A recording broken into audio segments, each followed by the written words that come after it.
तो आज का वीडियो शुरू करते हैं प्रश्नावली 8.2 प्रश्न संख्या 4 से।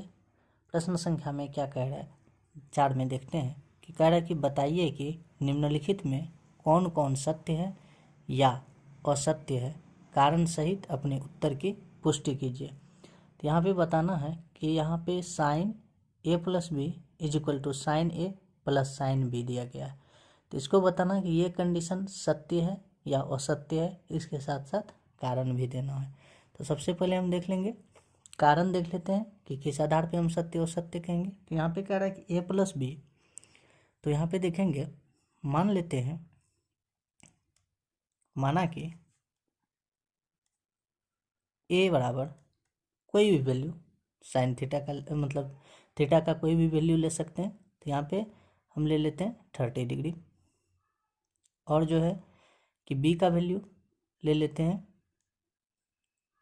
60 डिग्री, कोई भी दो वैल्यू ले सकते हैं। तो यहाँ पे देखेंगे कि ए का वैल्यू इतना और बी का वैल्यू इतना हो गया। अब यहाँ पे देखेंगे कि सबसे पहले जो है कि लेफ्ट हैंड का हम वैल्यू निकाल के देख लेते हैं, उसके बाद राइट हैंड का वैल्यू निकाल के देख लेंगे। यदि दोनों का मान बराबर होता है तब हम कह सकते हैं कि ये दोनों बराबर है, यानी कि सत्य है। यदि बराबर नहीं होता है तो लिखेंगे असत्य है। तो यहाँ पे देखेंगे कि लेफ्ट हैंड में क्या है, मेरा लेफ्ट हैंड साइड में देखेंगे कि साइन ए प्लस बी दिया गया है। तो यहाँ पे देखेंगे कि साइन ए का वैल्यू कितना लिए हैं 30 डिग्री और बी का वैल्यू 60 डिग्री। तो दोनों को यदि हम जोड़ दें तो कितना हो जाएगा, मेरा साइन 90 डिग्री हो जाएगा। और साइन 90 डिग्री का वैल्यू कितना होता है 1 होता है। तो यहाँ पे मेरा कितना निकल के आया 1 निकल के आता है। अब इसी कंडीशन को हम देखेंगे, यदि हम करें तो देख लेते हैं राइट हैंड में क्या निकल के आता है। राइट हैंड साइड में देखेंगे कि क्या वैल्यू निकल के आता है। राइट हैंड में है मेरा sign A plus sine B. तो यहाँ पे देखेंगे कि साइन ए कितना माने 30 डिग्री, तो यहाँ पे ए के जगह पे 30 डिग्री रखेंगे, प्लस साइन बी, तो साइन बी के जगह पे कितना रखेंगे 60 डिग्री रखेंगे।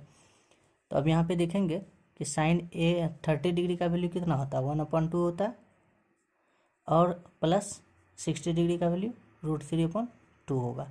अब यहाँ पे देखेंगे तो 2 का एलसीएम 2 हो जाएगा नीचे में, और यहाँ पे 1 + √3 आता है।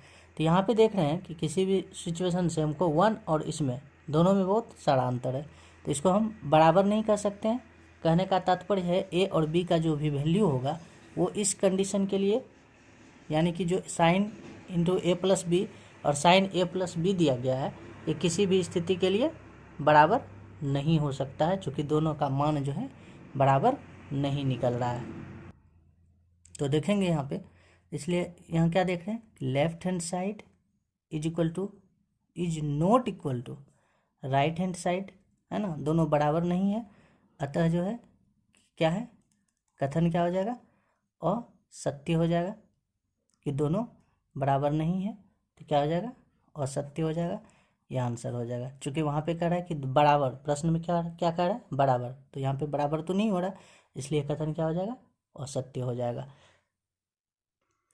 तो देखते हैं यहाँ पे प्रश्न संख्या 2 में क्या कह रहा है। प्रश्न संख्या 2 में कह रहा है कि थीटा में वृद्धि होने के साथ साइन थीटा के मान में भी वृद्धि होती है, यानी कि जैसे जैसे थीटा का मान बढ़ेगा वैसे वैसे उसके वैल्यू में भी वृद्धि होगा। तो यहाँ पे देख लेते हैं सबसे पहले कि क्या हो रहा है कि साइन 0 डिग्री का वैल्यू देख लेते हैं। सबसे पहले क्या होता है, तो 0 हो जाता है। उसके बाद साइन 30 डिग्री का वैल्यू क्या हो जाता है, मेरा 1/2 होता है। उसके बाद साइन 45 डिग्री का वैल्यू क्या होता है, ये 1/√2 हो जाता है। उसके आगे साइन 60 डिग्री का वैल्यू क्या आता है, √3/2 आता है। और साइन 90 डिग्री का क्या वैल्यू आ जाता है, 1 आ जाता है। तो यहाँ पे देख रहे हैं कि साइन जो है 0 डिग्री से बड़ा हो गया क्या, साइन 30 डिग्री, इससे बड़ा क्या हो गया साइन 45 डिग्री, इससे बड़ा साइन 60 डिग्री, थीटा के मान में वृद्धि हो रहा है, 0 था 30 हो गया, 45 60 और फिर यहाँ पे साइन 90 डिग्री। तो देख रहे हैं यहाँ पे थीटा के मान में वृद्धि हो रहा है। इसी क्रम में देख रहे हैं कि 0 डिग्री का वैल्यू तो 0 होता है और 1/2 ये 0 से बड़ा है तो 1/2 लिखेंगे। और यहाँ पे इससे बड़ा क्या हो जाता है 1/√2, इससे बड़ा √3/2 और इससे बड़ा 1। तो यहाँ पे देख रहे हैं कि जैसे जैसे थीटा के मान में वृद्धि हो रहा है वैसे वैसे जो है कि उसके वैल्यू में भी वृद्धि हो रहा है। अर्थात जो है अतः यह कथन क्या है, सत्य है ना। तो यहाँ पे लिखेंगे अतः जो है कि क्या है, यह कथन क्या है, सत्य है। तो ये हो जाएगा मेरा आंसर क्वेश्चन नंबर 2 का, कि सत्य हो जाएगा। तो चलते हैं अब हम लोग प्रश्न संख्या 3 में देखते हैं क्या कह रहा है। प्रश्न संख्या 3 में कह रहा है कि थीटा में वृद्धि होने के साथ कॉस थीटा के मान में भी वृद्धि होती है। तो जैसे कि इससे पिछले प्रश्न में देखें साइन थीटा में थीटा के मान में वृद्धि होने के साथ उसके वैल्यू में भी वृद्धि हो रहा था। तो यहाँ पे देखेंगे कॉस थीटा के मान में वृद्धि होता है या नहीं होता है। तो सबसे पहले हम देखेंगे कि कॉस 0 डिग्री का वैल्यू क्या निकल के आता है। तो कॉस 0 डिग्री का वैल्यू क्या हो जाता है, 1 होता है। और फिर इसके आगे चलेंगे तो कॉस 30 डिग्री का वैल्यू कितना हो जाता है, √3/2 होता है। और इसके आगे फिर देखेंगे कॉस 45 डिग्री का वैल्यू क्या हो जाता है, 1/√2 होता है। फिर आगे देखेंगे कि कॉस 60 डिग्री का वैल्यू क्या होता है, 1/2 हो जाता है। और फिर कॉस 90 डिग्री का वैल्यू क्या हो रहा है, 0 हो जाता है। तो ये इसका वैल्यू होता है। तो अब यहाँ पे देख रहे हैं कि थीटा के मान में वृद्धि कर रहे हैं, अर्थात जो है कॉस 0 डिग्री कॉस 0 डिग्री से बड़ा हो जाएगा क्या, कॉस 30 डिग्री। इससे बड़ा क्या हो जाएगा, कॉस 45 डिग्री। इससे बड़ा क्या, कॉस 60 डिग्री। और इससे भी बड़ा क्या हो जाएगा, कॉस 90 डिग्री। तो यहाँ पे देख रहे हैं कि कॉस के वैल्यू में लगातार वृद्धि हो रहा है। और इसी के अपोजिट यहाँ पे क्या देख रहे हैं, कॉस 0 डिग्री का वैल्यू कितना आ रहा है, 1 आ रहा है। और कॉस 30 डिग्री थीटा के मान में वृद्धि है ना, लेकिन यहाँ पे क्या आ रहा है कि 1 से छोटा हो रहा है, √3/2 हो रहा है। तो ये तो यहाँ पे 1 तो बड़ा हो जाएगा यानी कि √3/2 हो जाएगा। फिर देखते हैं 45 का 1/√2 है। तो इससे तो इस संख्या से तो बड़ा ये संख्या है, तो इधर जो है सिंबल चेंज 1/√2 लिखेंगे। अब इससे जो है कि इसके अपेक्षा ये बड़ा है यहाँ पे, तो क्या लिखेंगे, 1/2 हो जाएगा। और इससे बड़ा 1/2 है तो ग्रेटर देन क्या करेंगे, 0। तो यहाँ पे क्या देख रहे हैं कि थीटा के मान में वृद्धि हो रहा है लेकिन उसका वैल्यू क्या हो रहा है, घटते जा रहा है, इस क्रम में घटते क्रम में आ रहा है। तो अर्थात जो है कि ये कथन क्या हो जाएगा, असत्य हो जाएगा। चूंकि कह रहा थीटा में वृद्धि होने के साथ कॉस थीटा के मान में भी वृद्धि होती है, तो नहीं, चूंकि थीटा के मान में वृद्धि हो रही है लेकिन कॉस थीटा के मान इसके मतलब कि वैल्यू में क्या हो रहा है, इसमें क्या हो रहा है, कॉस थीटा के मान में क्या हो रहा है, वृद्धि नहीं हो रहा है। इसमें वृद्धि, थीटा के मान में वृद्धि हो रहा है लेकिन उसका जो वैल्यू होता है उसमें वृद्धि नहीं हो रहा है। अर्थात ये कथन क्या हो जाएगा मेरा, सत्य होगा। ये हो गया क्वेश्चन नंबर 3 का आंसर। तो चलते हम लोग क्वेश्चन 4 में। तो क्वेश्चन 4 में क्या देखते हैं कि थीटा के सभी मानों पर साइन थीटा बराबर कॉस थीटा। तो यहाँ पे देख रहे हैं कि पूछ रहा है सभी मानों पर दोनों बराबर होते हैं। तो सबसे पहले हम दोनों का वैल्यू जान लेते हैं। जैसे कि कॉस, पहले साइन का देख लेते हैं। साइन 0 डिग्री का वैल्यू कितना होता है, 0 होता है। और साइन 30 डिग्री का वैल्यू कितना होता है, 1/2 होता है।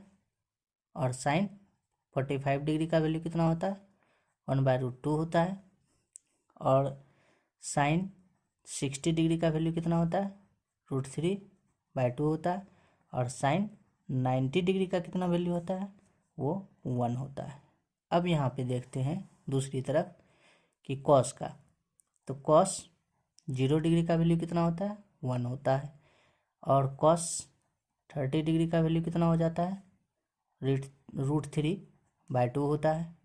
और कॉस 45 डिग्री का वैल्यू कितना होता है, 1/√2 होता है। और कॉस 60 डिग्री का वैल्यू कितना होता है, 1/2 होता है। और कॉस 90 डिग्री का कितना वैल्यू होता है, 0 होता है।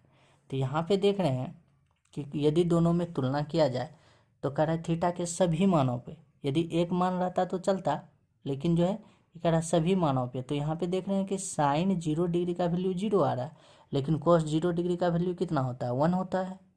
तो बराबर तो नहीं हो सकता है। साइन 30 डिग्री का वैल्यू 1/2 होता है, लेकिन कॉस 30 डिग्री का वैल्यू √3/2 होता है। यहाँ पे देख रहे हैं साइन 45 डिग्री का 1/√2 होता है, और यहाँ पे कॉस 45 डिग्री का 1/√2 होता है। तो सिर्फ एक ही वैल्यू जो है, ये देख रहे हैं सिर्फ एक ही वैल्यू ऐसा है जहाँ पे दोनों का मान क्या हो रहा है, बराबर हो रहा है ना। इसके अलावा कोई भी मान नहीं है जहाँ पे दोनों का थीटा का मान बराबर होगा। तो यहाँ पे देख रहे हैं कि सिर्फ sine 45 degree is equal to cos 45 degree, ये बराबर होता है।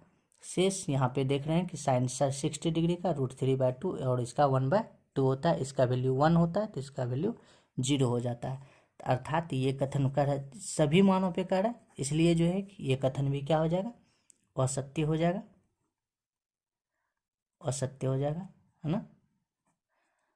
एक मान के लिए ही, केवल एक मान के लिए ही दोनों बराबर होते हैं। तो देखते हैं हम लोग क्वेश्चन नंबर 5 को। तो क्वेश्चन नंबर 5 में क्या कह रहा है कि a is equal to 0 degree, है ना, पर जो है कोट a परिभाषित नहीं है, अर्थात अपरिभाषित है। तो सबसे पहले यहाँ पे देख लेते हैं इसमें से कि a 0 डिग्री। तो यहाँ सबसे पहले हम इसमें से समझ लेते हैं कि ये 10 का अपोजिट होता है ना। और जितने भी वैल्यू होते हैं, जैसे कि एक एग्जांपल से हम समझते हैं कि साइन जो है, यदि हम साइन 30 डिग्री का वैल्यू लें तो साइन 30 डिग्री का वैल्यू क्या होता है, 1/2 होता है। जबकि इसी का अपोजिट जो होता है ना, इसी का अपोजिट कोसेक होता है, कोसेक होता है। कोसेक 30 डिग्री का यदि वैल्यू रखेंगे तो इसका 2 हो जाता है, यानी कि ये अंश हर बन जाता है और हर अंश बन जाता है। तो ये चीज़ समझ गए। तो इसी के आधार पे हम यहाँ पे देखते हैं कि यहाँ पे कह रहा है कि ए पर कोट ए परिभाषित नहीं है, अर्थात अपरिभाषित है, इन्फिनिटिव है, ये चीज़ देखना है।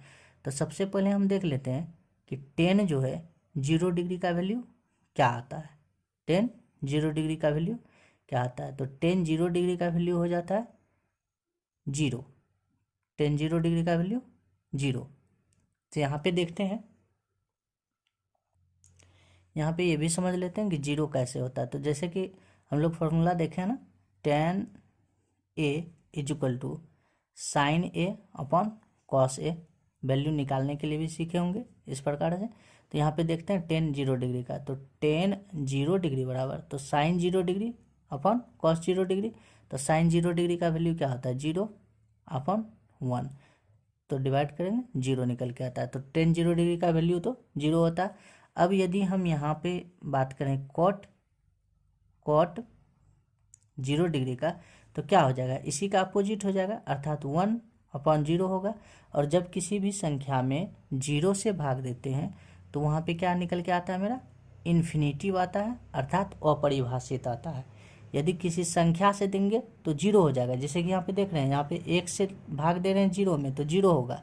यदि हम 0 से भाग देंगे संख्या में तो क्या हो जाएगा, मेरा इन्फिनिटिव हो जाएगा। तो यहाँ पे कह रहा है क्या, a बराबर 0 डिग्री पर कोट ए परिभाषित नहीं है, अर्थात अपरिभाषित है, इन्फिनिटिव है। तो ये कथन क्या हो जाएगा, सत्य है, ये इन्फिनिटिव ही होगा जैसा कि देख रहे हैं। तो वीडियो अच्छा लगे तो लाइक कीजिए, शेयर कीजिए, और चैनल पे नए हैं तो सब्सक्राइब कीजिए। मिलते हैं नेक्स्ट वीडियो के साथ, तब तक के लिए